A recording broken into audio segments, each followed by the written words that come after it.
खुदावंद यीशु मसीह की सलामती आपके साथ हो। आज 28 जनवरी 2023 है।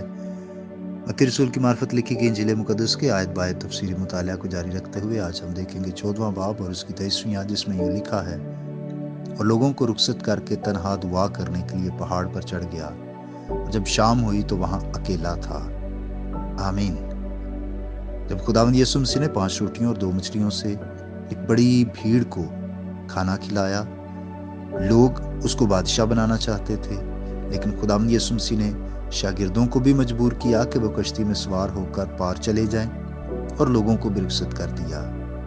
लोगों को रुखसत करने के बाद वो दुआ के लिए पहाड़ पर चला गया। वो तन्हा था, अकेला था, और वो कभी कभी अकेला होना पसंद करता था ताकि हमें नमूना दे।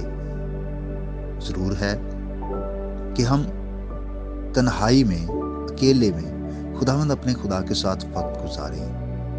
हमारे खुदावंद यीशु मसीह अक्सर ऐसा करते थे।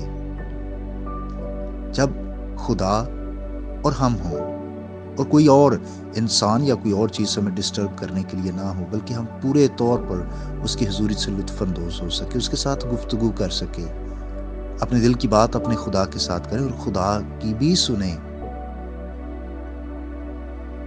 तन्हाई में वो दुआ मांगने के लिए क्या था, कुछ और करने के लिए नहीं। शायद आज का इंसान जब तन्हा होता है तो वो कुछ और ही सोचना शुरू कर देता है। और ये भी एक हकीकत है कि जब हम तन्हा होते हैं, इब्लीस उस वक्त हमारे दिलो दिमाग पर ज्यादा हमला करता है। लेकिन जरूर है कि हम तन्हाई में दुआ मांगे। और यहाँ पर खुदावंद यीशु मसीह ने पोशीदगी में दुआ मांगने का नमूना दिया।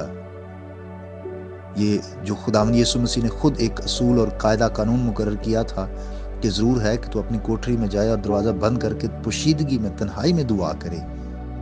तो मुराद ये नहीं है कि आप सिर्फ कमरे में ही बैठकर, बल्कि ऐसी जगह जहां पर आप तन्हा हो सकते हैं और खुदा के साथ वक्त गुजार सकते हैं। शागिर्द झील पर चले गए और उनका मालिक खुदावंद दुआ मांगने के लिए पहाड़ पर चला गया। और तीसरी बात कि वो बहुत देर तक तन्हा रहा और दुआ करता रहा। ये शागिर्दों को भेजने का और लोगों को रुखसत करने का वक्त शाम का था। और आगे चलकर हम देखेंगे कि लगभग 3 बजे तक खुदावंद वहां रहे और दुआ करते रहे। और वो रात एक तूफानी रात थी, मगर वो मुसलसल दुआ मांगता रहा। जरूर है कि हालात जब मुश्किल हों, सूरत हाल कोई भी हो, किसी भी तरह की हो, हम खुदावंद अपने खुदा से दुआ मांगते रहें, तन्हाई में, अकेले में, ताकि हमारा खुदावंद के साथ रिश्ता और ज्यादा मजबूत हो, हम खुदा बाप के साथ और ज्यादा तन्हाई और पोशीदगी में वक्त गुजार सके। खुदा आपके साथ हो। आइए हम दुआ करें। अब आप यीशु के नाम से तेरा शुक्र अदा करते हैं और अपनी इस कमजोरी का इकरार करते हैं कि अफरा तफरी के इस दौर में हम तन्हाई में वक्त नहीं गुजारते। हमारी शख्सी दुआया ज़िंदगी कमज़ोर है। खुदा पाक रूह के वसीला से हमारी मदद कर कि हम अपनी इस कमज़ोरी पर गालिब आएं, हम ज़्यादा वक्त तेरे साथ, तेरे हजूर, तेरे कदमों में गुजार सकें।